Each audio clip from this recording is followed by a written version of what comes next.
Hey, we have a great podcast for you guys today. We're going to be talking about some things that I think are very eye-opening, including the fact that much of what we're seeing with this whole transgender movement, which seeks to mutilate our children's bodies as we try to turn them from boys to girls and girls to boys, is actually not avant-garde and cutting edge. It's really, really ancient. In fact, it goes all the way back to Bible times. And so we're going to dive into that. We're also going to talk about how we all should be concerned as parents at the absolute attack of our parental rights and our religious liberty rights and freedom of conscience, as Maryland just basically told Christian parents that, hey, if you don't like what's being taught in the schools as it relates to this LGBT propaganda, tough. You got to stay in the classroom. And in fact, leaving the classroom is a sign of grave intolerance. And so now we have parents scratching their heads going, wait, I thought they were our children, and I thought we were sending them to public school because they were public and we had an input in what's going on. But evidently in certain liberal school districts, you no longer have that right. That should concern all of us. So we're going to get into these and a host of other issues on our podcast today. You won't want to miss it.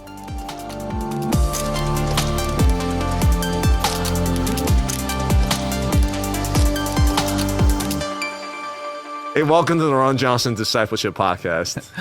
We're going to be giving you a summary of everything Pastor Andrew just shared for the last 45 minutes, which was really, really good. So don't be holding back on me. You got to unleash. I told Pastor, I said, I'm more relaxed when the camera's not on, so I say what I really think.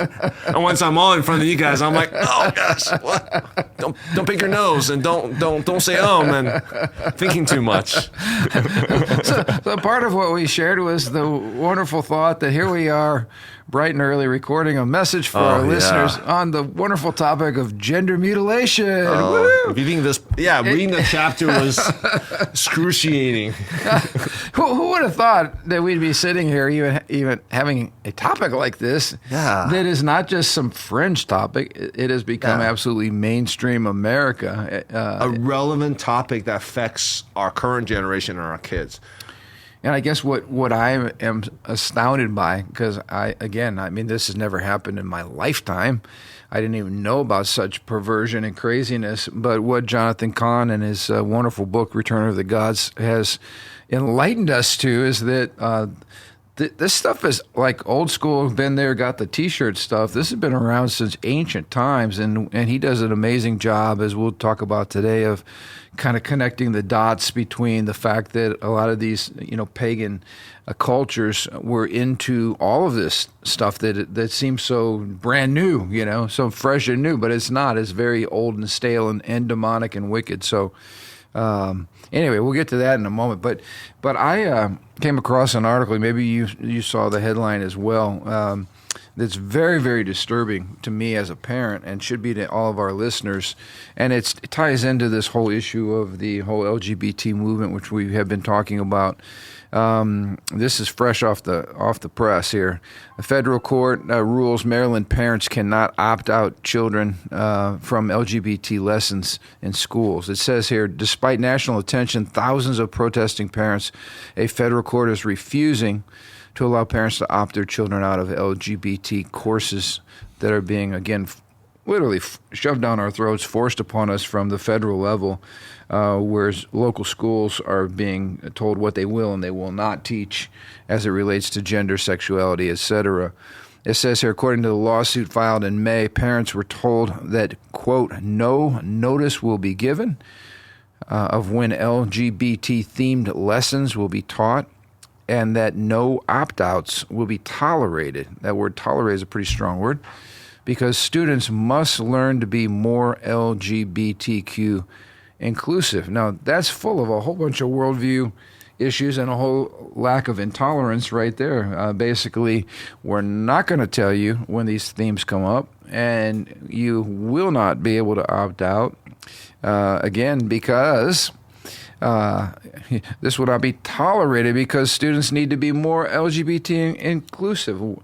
That sounds like a whole lot of indoctrination and value-laden statements right there, suggesting that parents really don't know what's best for the children. And I guess what other concerns me even more deeply is, like, whose children are these anyway? Like, who has the authority to determine what we're teaching in our public school system to our children, which again are supported by tax dollars. I would think, again, we go back to the importance of a biblical worldview. If we asked our listeners, hey, you have some children, you decide to send them to public schools, who's serving whom? Are you serving the public school, or are the public schools serving you? And in that case, do parents have any kind of input, in the process, or are we, we're just they're calling all the shots, I guess.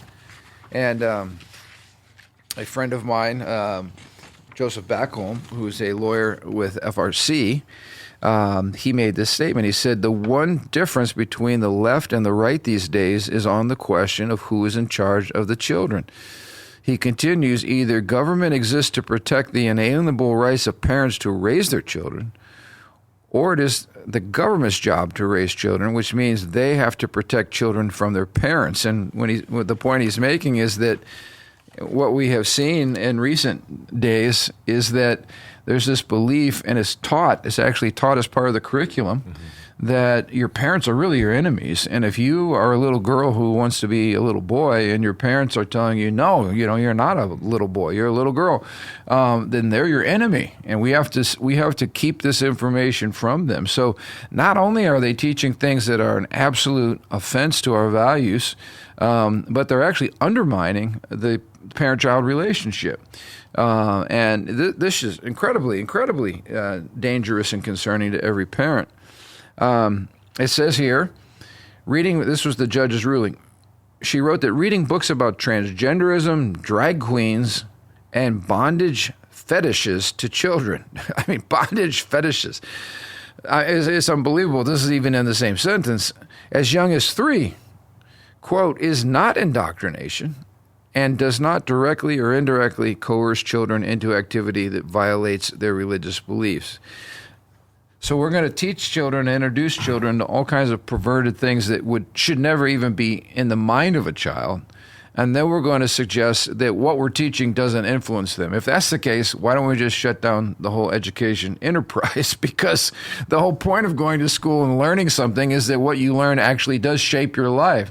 So again, now we're getting into activist judges, which is a whole other topic. We have them all over, including what's going on in the trial against former President Trump right now. Activist judges making political statements to destroy a candidate. My thoughts on this is, if there's one thing that you're going to get people's concern, get people to go out and vote, we've seen that in Virginia in the 4 years ago or whatever it was. Yep. Let's pause right there. Yeah. Virginia was led by a mama uprising in the public school system over a child that was sexually abused, raped in the school, and it was hidden from the parents. And there was parental outrage that led to the election of a Republican governor and flipping of school boards.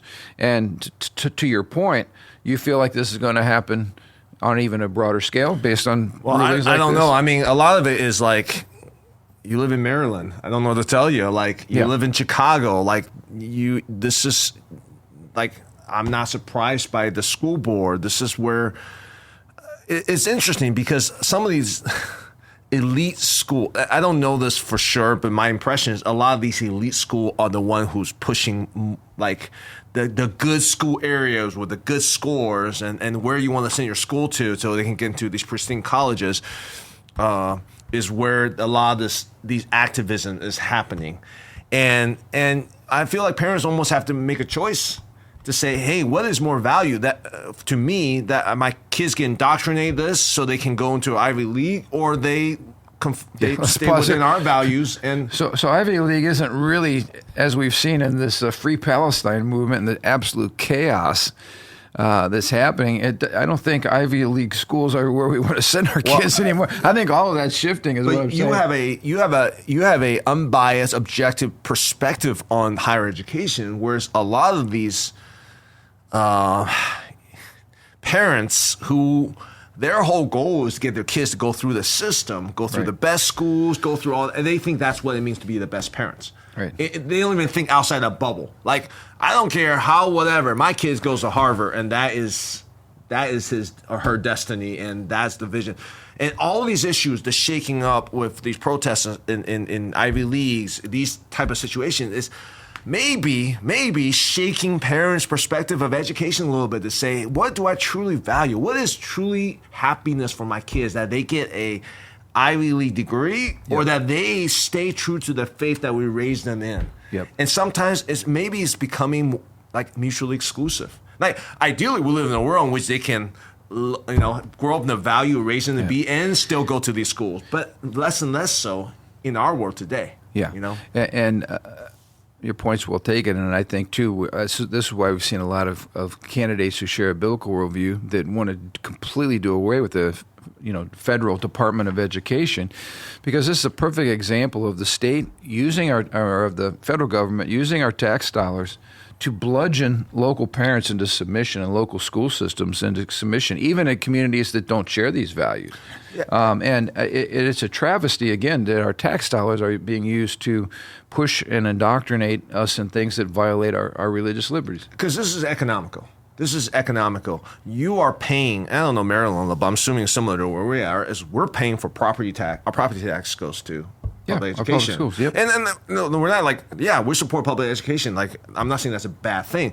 But when when those type of situations arise, need to send our kids to a private school or homeschool, they might or might not be vouchers to help support that or home tax credit. Like, I homeschool my kids, not because we don't like our public school, but that's a personal choice we made. I don't get a tax voucher for right. I'm still paying. I've always argued it's fundamentally unfair. First of all, you violate our most dearly held religious beliefs and values. You force us to leave the system, and then we not only pay taxes to support the system that's attacking us and attacking our values, but now we have to pay on top of that to educate our children in either a Christian school or a homeschool. Right. In our case, we don't have. Not that I know of it's in here. We like our public school. That's a personal choice we made. Yeah, well, you worked in the public school. I worked in public school. My dad was a public school teacher. We support public school, years. but in this situation, if I was living there, it's an economic hit. If you say, hey, I'm going to take my kids out, now I'm paying for public school, and I got to send my kids to private school or homeschool. And what we're arguing from a worldview perspective is, who has the authority to make that call in terms of what is being taught in the classrooms? And again, fundamentally, parents have been the ones who monitor this through school board positions and other things where we know what's being taught, we help shape what's being taught. But now, this elitist spirit looks at normal parents as a bunch of morons, imbeciles, unenlightened. I remember the one lady said, well, I have a master's degree, as if that somehow gave her the right to violate the consciences of her students and the parents that bring them there. It says the progressive administrative staff insist on incorporating this material in lessons exactly this way because the parents don't want it. In other words, they are actually making a choice to go against the parents. It's based on the belief that LGBTQ children are likely to be oppressed by their religious families, and that the school community should be the place where they can learn to be themselves. Well, those statements right there are value-laden statements, as we've talked about. Yeah.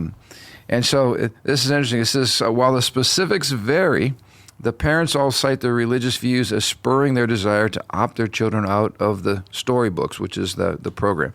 Broadly speaking, they believe that they have a religious duty to train their children in accord with their faiths on what it means to be male and female, on the institution of marriage, human sexuality, and related themes. Their respective religious faiths direct and inform their views about these issues, and they want to maintain control over what, how, and when these matters are introduced to their children.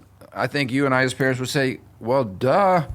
Of course we want to have control and influence over what's being taught to our children about these issues. And we would even ask, why are these issues even being taught in our public schools? These are not issues that are in the purview of our public school unless you're pushing a progressive, leftist, radical, gender-mutilating agenda, which is exactly what they're promoting. Embedded in these arguments is portrayal of this perspective that you got like the enlightened scientific folks who have objective truth. and you got all these, Neanderthal parents who are clinging to this vestige of old religion. That's the perspective they have. Yep.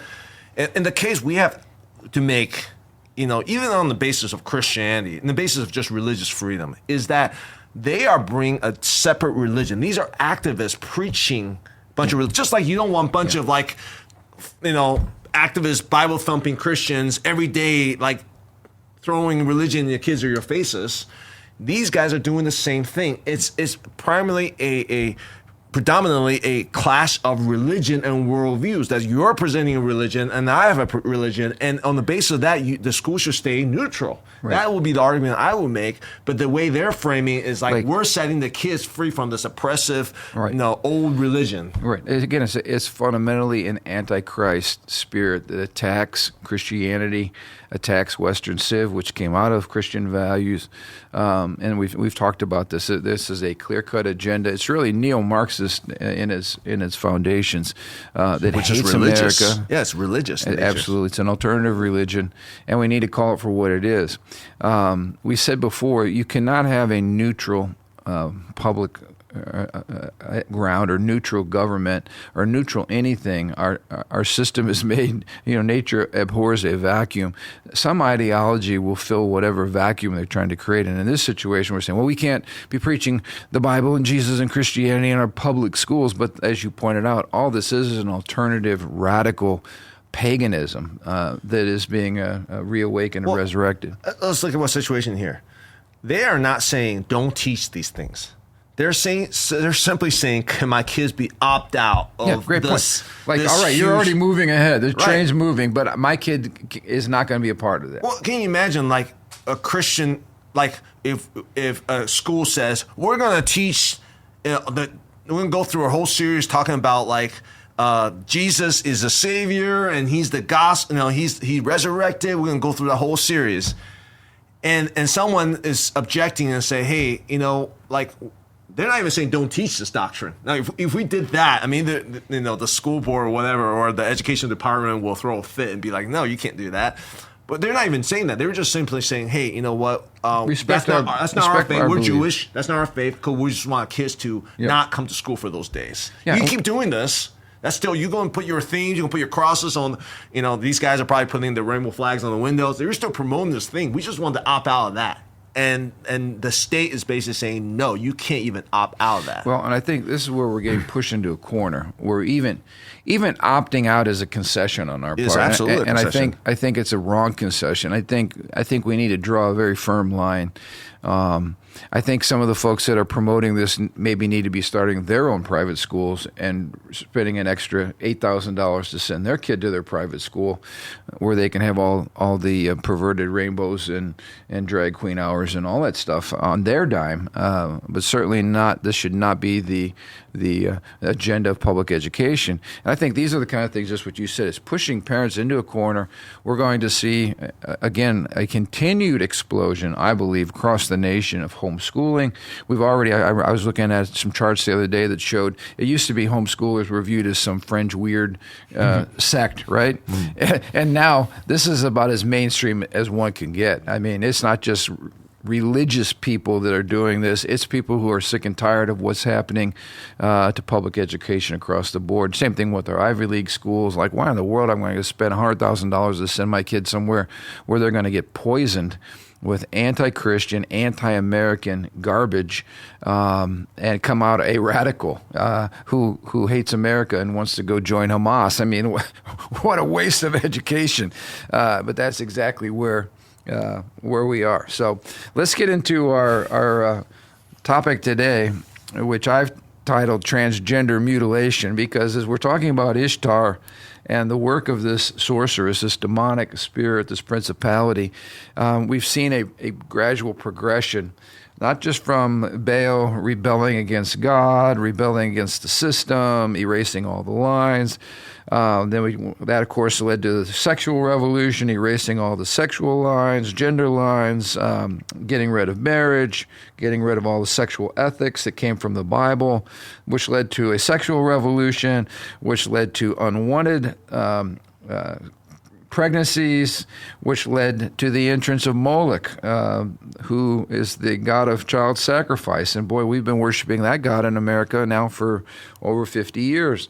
So the progression now moves to Ishtar, and Ishtar's saying, wait a minute, your biology is not synonymous with your gender or your sexuality. If just because you're born male doesn't mean that you are one. You get to actually create your own reality. And again, as we're thinking, wait a minute, this was actually ancient? Yes, it's very ancient. And he says the power of the goddess was, quote, to turn a man into a woman and a woman into a man, to change one into the other.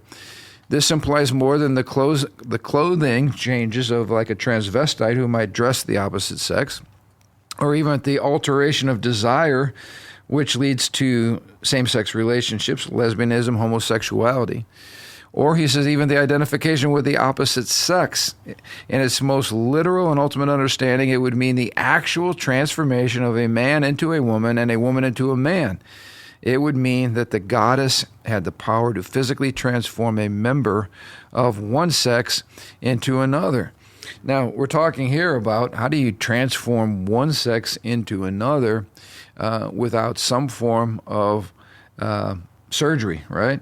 Altering of at least genitalia to appear that what was once a male is now a female. And this is exactly what's happening in our culture today.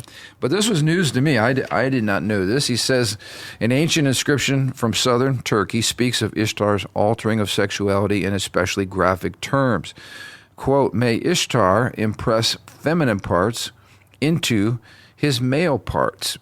And so the cult of this goddess is believed to have involved castration. Now, I always thought castration was just what kings did to keep their, harem, their harem protect pure. Their harem, to protect them. But this was actually, and that might have been the case in many situations, but this is actually religious in nature. These were temple attendants, priests of Ishtar, who would castrate themselves. Now, it's one thing to be castrated as a form of punishment or torture, right? Victims of war or whatever. But self-castration is about as demonic as you can get. So here it says here, later historical accounts describe worshipers castrating themselves in the midst of worship. So this was actually part of their worship celebration, was gender mutilation. In one way or another, they were surgically altered. And so he asked the question, or actually he says it was an attempt to rid themselves of the characteristics of gender, the gender into which they were born. And he says the goddess's priests were the transsexuals of the ancient world. So interesting. And he asked the question, and this is the whole premise of the book, if the goddess were to return to the modern world, what would we expect to take place? And I think the answer is pretty obvious. Yeah, it's on the evening right news every day. We would expect an arising of this wicked spirit that seeks to take a child's biological sex and somehow transform it into the opposite gender. And again, this is exactly the goal, of Ishtar. And then promote this ideology in every form and make it mainstream. Yeah, make it mainstream. He says, in short, we would expect the return of transsexuality or transgenderism, and that's exactly what has happened. These represent a more extreme form, I thought this was a good point, of the blurring and deconstruction of gender than transvestitism or homosexuality. In other words, this goes even deeper. It's one thing for a man to be attracted to another man, or it's one thing for a man to dress like a woman, but it's a whole deeper wormhole, so to speak, dark hole, to now begin to actually physically try to transform your body into an opposite gender. This is interesting. The transgender movement, not long ago, we didn't even know what that term was. We didn't even know what a gender identity and all this. We didn't even know what the term was. And now, within about a year's time, we are claiming the mantle of being a civil right. So, in other words, this is placed right under Title IX, which is what Biden just did. Civil rights, that transgenderism is now being pushed in some parties to be a civil right. And so we go back to the nature of the problem here. Ishtar was often portrayed as a young woman. And when she spoke of her transitioning from one gender to another, she spoke of becoming, quote, an exuberant young man or a noble young man. And Jonathan Cahn points out that the word young is very significant because as we just highlighted, we have children who are in lower grades, elementary school, kindergarten, who are being introduced and really groomed and being introduced to wicked and pagan ideas that, hey, I know you were born with little boy parts, but and some people have called you a boy, but that's up for you to really decide what you want to be. There's especially a preying on the young, impressionable, vulnerable age groups, the children. So the young are focused upon intentionally by this demonic spirit. And as I've been sharing in this series on men and women in Christ, it's just a reminder again, this is demonic. Satan hates people. And Satan is, if Satan's after an entire generation, he is going to start with the youngest and most vulnerable. It's a good strategy for them. It's a great strategy. That's why I think it was Abraham Lincoln said, what's taught in the classrooms to our young people today will actually be the foundation of government 30 years from now. Yeah. So it is a complete strategy of the enemy and a very effective one. There is a very funny skit on Babylon Bee that basically talks about it's like a young lady who goes into like a sketchy store and she wants to get a tattoo and he's like, you can't. How old are you? I forgot whatever age is. And basically it's a skit back and forth of all the things you're not allowed to do when you're under like 18 years old or even 21 years old. You know, you're not allowed to drink, you're not allowed to smoke, you're not allowed to vote, you're not allowed to get a tattoo, you're not allowed to do, if you're younger than 16, drive. Yeah. All these different things. And she's like, what about like, gender or what kind of surgery? And the guy's like, well, I'm ready for that. And she's like, whoa, I can't make all those decisions, but this thing. You can't even rent a car.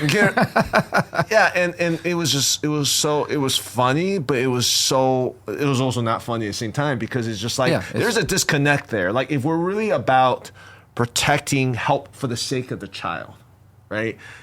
Does it make sense that all these things we're saying, hey, they're too young to make these decisions? Yeah. But this is fine. And unfortunately, so whatever's going on in Europe usually washes upon our shore about a decade later. So all this craziness has been going on in European countries about a decade or two longer than America. And here's what they're finding, to your point. The number of children and youth identifying as transgender has exploded in America and also around the world. This was a study done from 2009 to 2018 on the number of girls seeking gender transition in the UK. It skyrocketed 4,500 plus %. Now, he makes the point, this is totally unprecedented in human history. These are young girls who are being groomed and encouraged at an age when they don't even understand their sexuality. And as you pointed out, an age when they can be confused. But what the data is showing is if you just simply wait and let them make their own choices as a young adult, all right? Not that I'm for that. I think that they're bad choices and wrong choices. But this is what, the moderns are saying. If we'll just wait until they're 18, right? Like to your point, and then let them sort through their sexuality issues if they have them. 90% of those situations are going to work themselves out. In other words, 90% of the girls will realize, hey, I'm a girl, and that's okay. I'm good with that. Whereas if you get them all confused when they're 5 years old, and then parents who should know better, and doctors who should know better, and psychiatrists who should know better, and school administrators who should know better, tell them, oh, no, we need to fix you now and start giving you puberty inhibitors and all these kinds of things that leave irreversible damage. I mean, these kids are, the young girls anyway, they're not going to be able to reproduce. They'll never have children. They have a host of other health problems. And the thing that we're not talking about, this is where the lie is always turned upside down. This is the work of Baal right here. We're told that by not doing this, they're going to kill themselves. We're not helping them. We're not protecting them. We're not giving them safe places. They're going to kill themselves. The data shows that just the opposite is actually true. In fact, I've got another study here. Gender transition surgeries drastically increase the risk of suicide. While some in the U.S. health community continue to claim that gender transition procedures actually save lives, a new study is showing that dangerous interventions actually increase the risk of suicide. In fact, this one was a 12-fold higher suicide attempt risk than those who were not involved in gender-affirming surgery.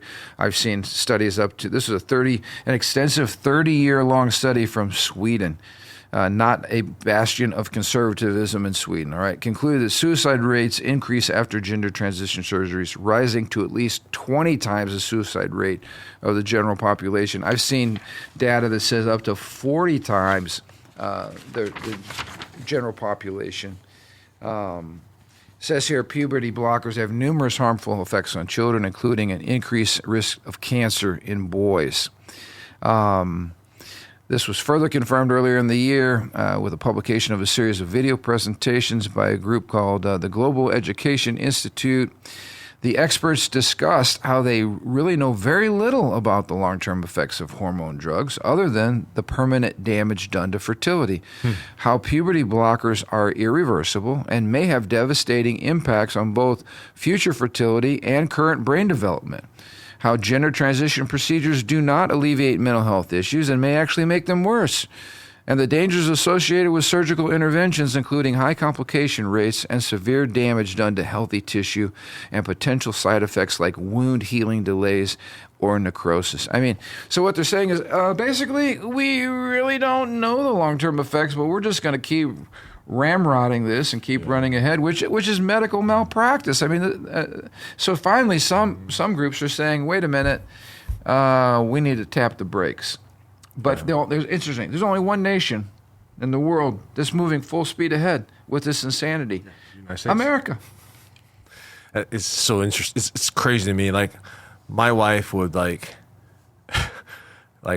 the food we give to our kids. She's like looking at what chemicals on there. Yeah. Because they're younger and there's more chemicals put in food, whatever. Like, and you know, like, I'm not as much of a stickler, but I appreciate her that she cares about the product, the chemical that goes into my young 3-year-old, 2.5-year-old, my other kids who are younger. Yeah. Because I study pharmacology. I understand that in developmental stages, you become a lot more susceptible to chemicals and whatnot. I couldn't imagine putting those stuff into a young child. My kids, like, even if you're for all that stuff, that whatnot, you don't know what those chemicals do, like causing cancer, developmental delay. I would have nightmares. So this stuff is it's a different world. I feel like I'm in a different world. Well, we are in a different world, and it should cause us to be absolutely outraged at this nonsense, this destructive, wicked ideologies. We're looking on the label. Okay, what's in there? How about looking on the label of what is being taught in your kids, not Absolutely. only in public high schools and at middle schools and elementary schools, but also public universities. The product is not turning out good. Yeah. It's interesting too. Again, this attack on children. You know, when Planned Parenthood took a hit with the Roe v. Wade collapse. Obviously, they're not going out of business. They're still fighting to murder our children, but they just broadened the scope of their services provided. And now Planned Parenthood is jumping on the bandwagon of all this gender reassignment stuff and transitioning stuff because it's big business. There's lots of money to be made in mutilating and murdering children. It's the same religion.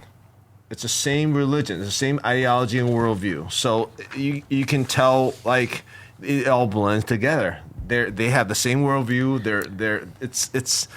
That linkage is not hard to make because they have the same religion. They worship the same gods. You know, it is the job description of Satan and hell in under that modern day temple. It's all about death, disease, destruction, despair, depression. Everything that is anti-life is being promoted by this wicked organization and being propped up by tax dollars, which is all the more offensive, or should be, to every believer and everyone who shares pro-life values. anyway, the goal being, I think this is interesting. We talked about, if you do not have a biblical understanding of women, you either crush them or you erase them. Well, abortion crushes them and destroys them, and gender mutilation surgeries tries to erase them. And so we're now at a place where we don't want to call women women because that's sexist. And so from our public documents and discourses, we're forced to use phrases like women, we can't use women. They're people with uteruses, or they're birthing people. I mean, when I first heard this, I'm like, what an absolute joke. What kind of clown world are we living in where we can't use a phrase woman because somehow that alienates a certain group of people and fails to protect, their rights. And so we'll close with this, but to use C.S. Lewis's famous title of his book, The Abolition of Man, that's exactly what the transgender movement is seeking to do, is to abolish human beings as male and female. And it should be of deep concern to all of us. I hope it's more than concern. I hope it's lighting a fire under you. If you're a parent and your children are in the system, then we need to obviously know what's being taught. If there's some teachers with their rainbow flags and promoting all this stuff, they should be called out. If we don't make a stink about this now, especially I'm thinking of some conservative communities, even like the one we live in, we have to monitor this, because once these things get entrenched, they're hard. They're like weeds, man. They're hard to pull out. We should be concerned about the kind of teachers that we're hiring. We should be concerned about public policy as it relates to allowing our tax dollars to follow our children so that we can educate them in the way we want to, because after all, they're our children and God holds us responsible, right, for the training of our children. I mean, this is really a time for action. And if the slaughter of children, the mutilation of children, the brainwashing of your children does not concern you, then there's a problem. So, and I know the crowd, I'm preaching to the choir. I know that's why you watch our podcast as we talk about these issues. But this is a time to really stand. It's a time for the pendulum to swing. We talked about Harrison Butker, the kicker on the Kansas City Chiefs.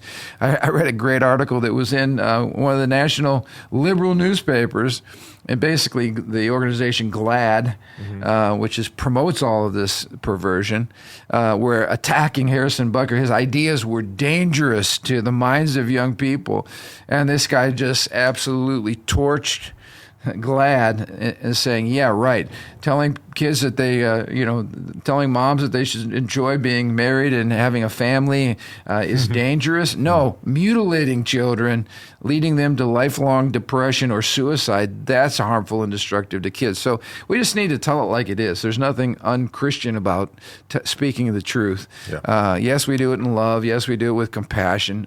But yes, we do it with anger. Righteous anger is also a good thing. We should be angry that this is happening to our children and that adults are promoting it. And I would just say this, these folks should not be leading in our school systems. If you support this kind of wicked gender mutilating ideology, what in the world are you doing around children, period? Doctors that support this should be defrocked. They should lose their medical license if they're promoting this kind of stuff. All right, I got to stop. So what a great day to talk about such an important topic as gender mutilation. Yes. Let's move on. Hopefully our day gets better from here. I don't know. I'm looking at the next couple chapters. It might get darker from here, but there's always hope. But yeah. That we're celebrating Memorial Day weekend, and what a great time to pause to think about the unbelievable sacrifices. As we have somebody leading our military who is a man who decides he's now a woman and wears lipstick and has long hair. I forget his name. But anyway, this is the face of our military. It's just such a disgrace that we're at a place that we're at, and we're wondering why we can't recruit good young men to be patriots and fight for our country. It's transgender ideology, even our military, which is disgusting. But anyway, we need to celebrate all those who have paid the ultimate price for our country and giving their lives to protect the freedoms and liberties that we have. Thank you. Thank you, all of you who have served, and thank you, all of you who have paid the ultimate price. We honor you. So have a great time with friends and family, and we'll see you next Thursday.